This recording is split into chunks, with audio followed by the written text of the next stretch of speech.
तो कोड के ऊपर एक बार फिर जल्दी से रिव्यू कर लेते हैं। वैसे तो काफ़ी चीज़ें क्लियर हो गई हैं, लेकिन रिकॉर्ड करवाने के लिए खामोशी से आप लोग खामोश हो, सिर्फ मेरी बात जाने दो ताकि बच्चे जी इसको मैम, पिक। रिकॉल करते हैं शुरू से। हाँ, रिकॉल करने लगी हूँ। तो हमारा हर फंक्शन जो है, हमारा हर प्रोग्राम जो है, सॉरी, जो हर प्रोग्राम है हमेशा क्लास से शुरू होगा। क्लास का नेम एग्जैक्टली फाइल के नेम के जैसा होगा। हमने यहाँ पे सिर्फ फाइल का नाम लिखना है, उसकी एक्सटेंशन नहीं लिखनी, डॉट जावा नहीं लिखना। तो अगर यहाँ पे हम कोई एरर कर रहे थे ना, जैसे हमने 1 को रिमूव कर लिया था तो उसने हमें कहा कि तुम्हारा नाम ठीक नहीं है, तो लाइक इसको एरर समझ रहा था। यानी वो इतनी सी चीज़ों को भी पिक करता है। तो हमने कहा कि जहाँ से हमने क्लास का हेड बनाया है, इस पार्ट को हेड कहते हैं जो मैंने ब्लू कलर में मार्क किया है, और जो बाकी पार्ट है ये सारा, ये इसकी बॉडी है। तो बॉडी कैसे पता चलती है? करली ब्रैकेट के ओपनिंग से और करली ब्रैकेट के क्लोजिंग से।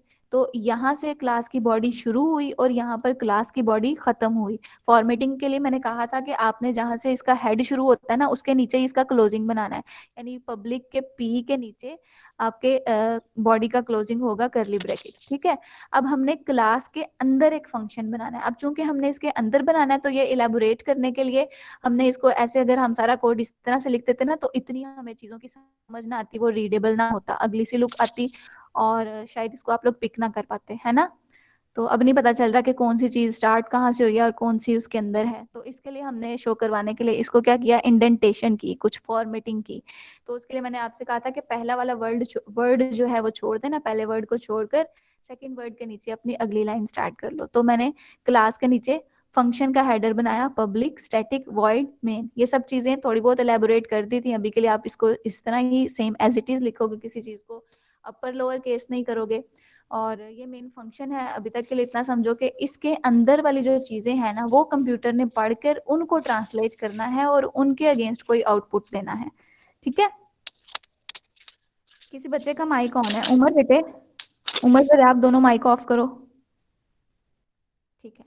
तो ये हमारे फंक्शन का हेडर हो गया। अब फंक्शन की हेडर के फौरन बाद उसकी बॉडी भी शुरू हो जाती है, तो वो इस वाले करली ब्रैकेट से स्टार्ट होकर इस वाले करली ब्रैकेट के अंदर तक है। ठीक है। तो ये फंक्शन की बॉडी है। तो जिस तरह से आपने अपने क्लास की बॉडी बनानी है, इसी तरह से आपने फंक्शन की बॉडी भी जरूर बनानी है। ठीक हो गया। तो क्लास के अंदर ये सारा फंक्शन है, ये फंक्शन है क्लास के अंदर। ठीक है। ये क्लास की बॉडी है और क्लास की बॉडी के अंदर क्लास का फंक्शन। अब फंक्शन की बॉडी के अंदर चलते हैं।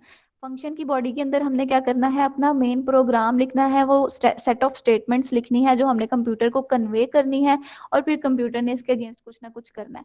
तो ये इस बॉडी का पार्ट है ना, तो इसके लिए भी हम इंडेंटेशन फॉर्मेटिंग करेंगे ताकि हमारा कोड जो है वो रीडेबल हो। तो यहाँ पे भी लॉजिक सेम है। लाइक ये कोई हार्ड एंड फास्ट रूल नहीं है, अगर ऐसा नहीं करोगे तो एरर नहीं आएगा। ये मैं जस्ट इसलिए कह रही हूँ कि देखने में अच्छा लगे, अंडरस्टैंड कर मैम सके इन। जी बेटे। यस। Okay ma'am, continue. चले, अभी कोई नहीं बोलेगा। तो मैंने कहा कि फॉर्मेटिंग के लिए आप लोगों ने चीज़ों को इस तरह से लिखना है। तो मैंने इसको इंडेंटेशन कर दी। तो एक एक लफ्ज छोड़ के अगले वाले लफ्ज के साथ अगली लाइन शुरू कर दो। अब ये दोनों लाइनें सेम है ना, बिल्कुल।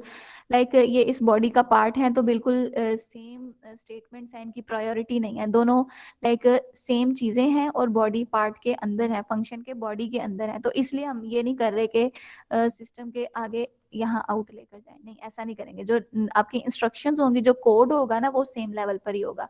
जब बात आएगी बॉडी और हेड को अलग अलग करने की, तो हम चीज़ों को आगे लेकर जाएंगे। तो हम ये इसको साथ साथ सीख लेंगे। इसको इतना वो करने की जरूरत नहीं है कि हमने सिस्टम को क्यों नहीं आगे लेकर गए। तो जब बॉडी के अंदर, जब हेड के बाद कोई बॉडी बनाएंगे, उसके अंदर कुछ करना है, तो उसको इंडेंटेशन मस्ट करना है।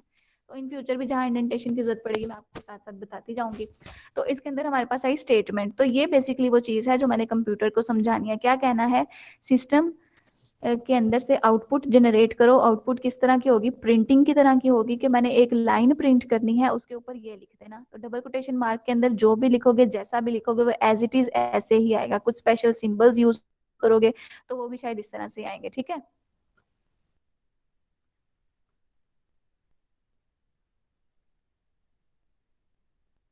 तो यहाँ पे मैंने जैसे हैश यूज किया हुआ है। तो ये हमारे पास पूरा कोड जो है लिख चुके हैं। इसको क्लोज करते हैं, कंपाइल करके देखते हैं।